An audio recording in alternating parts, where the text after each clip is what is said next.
Academic journals frequently come out with review pieces that summarize a large body of work on an existing topic with the goal of synthesizing what do we know and what else would be interesting or useful to know.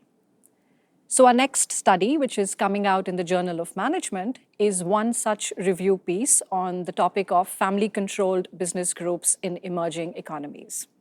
So business groups are a very popular organizational form in countries like India, South Korea, Taiwan, and so on.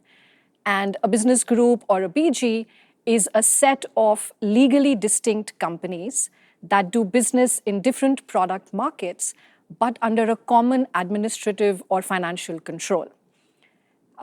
We are all very familiar with business groups like the Tatas or the Reliance Group, the Bajaj Group, and so on.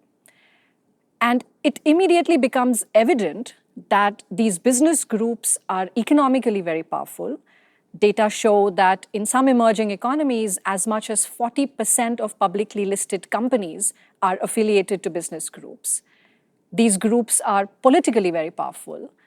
And finally, they contribute a great amount to the entrepreneurial activity in their respective countries. Now, the interesting bit that we focus on is that in India and other emerging economies, these business groups tend to be controlled by a single extended family as opposed to government or bank like in China or Japan.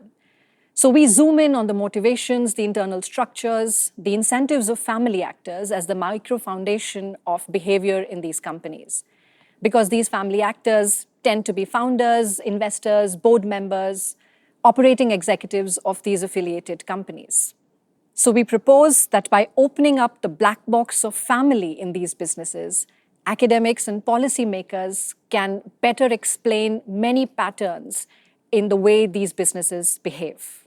For example, oftentimes family business owners are known to be very stakeholder-oriented with a concern for reputation and legacy.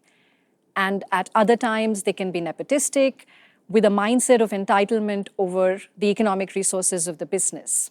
Now, if we take this variation as the vantage point and try and predict, let's say, the risk-taking propensity of these family businesses, we can explain many strategic behaviors, such as their innovation, diversification, or even human capital management in these companies.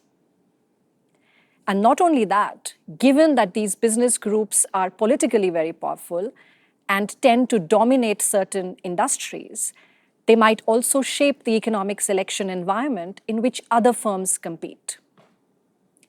I think what is most interesting is that in a country like India, there are cultural differences across the business founding families that create these business groups.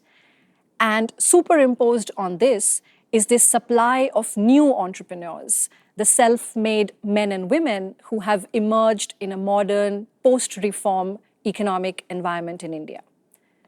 And if you see business groups under this lens, it opens up many more interesting questions like where do BGs come from?